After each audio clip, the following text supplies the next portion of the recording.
இந்த அடை பிரதமன் பண்ணுறதுக்கு முதல்ல ஒரு பாத்திரத்தில் தண்ணி சேர்த்து அடையை வேக விட்டு எடுத்துக்கணும்.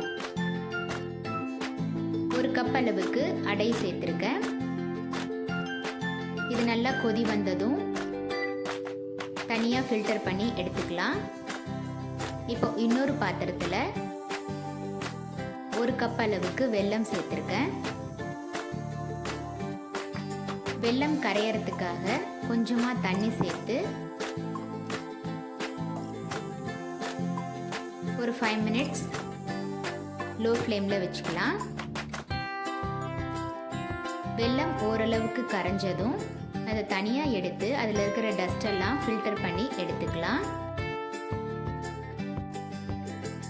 இப்போ ஃபில்டர் பண்ண வெல்ல தண்ணியை பாத்திரத்தில் சேர்த்து லோ ஃப்ளேமில் நல்லா கொதிக்க விடணும்.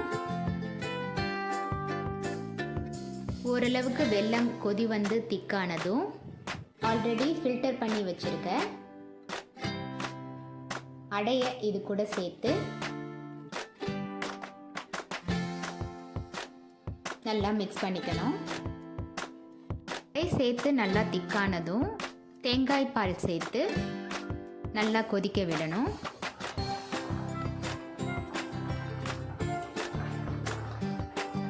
நான் தேங்காய் பால் 3 விதமாக எடுத்து வச்சுருக்கேன். முதல் பால், 2வது பால், 3வது பால்னு.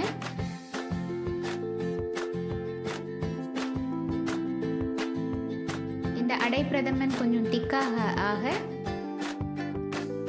நம்ம எடுத்து வச்சுருக்க தேங்காய் பாலை முழுவதுமாக சேர்த்து நல்லா கொதிக்க விட்டுக்கணும். இதை ஓரளவுக்கு நல்லா திக்கானதும் வாசனைக்காக ஏலக்காய் பவுடர் சேர்த்துருக்கேன்.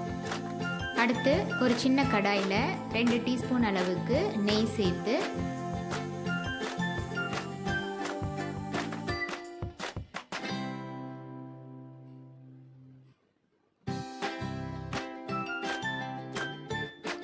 தேங்காயை இந்த மாதிரி ஸ்லைஸஸாக கட் பண்ணி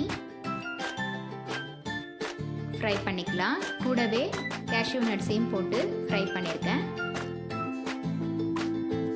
இது நல்லா கொஞ்சம் கோல்டன் ப்ரௌன் ஆனதும் நம்ம அடை பிரதமனோட சேர்த்து மிக்ஸ் பண்ணிட வேண்டியது தான்.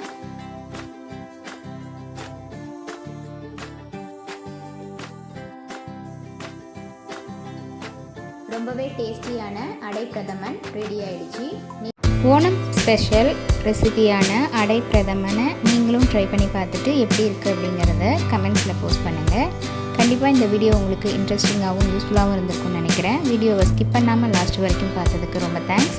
இந்த வீடியோ பிடிச்சிருந்தா ப்ளீஸ் லைக் பண்ணுங்கள், ஷேர் பண்ணுங்கள், மறக்காமல் நியூ கிறிஸ்டல் சேனலுக்கு சப்ஸ்கிரைப் பண்ணி எனக்கு சப்போர்ட் பண்ணுங்கள்.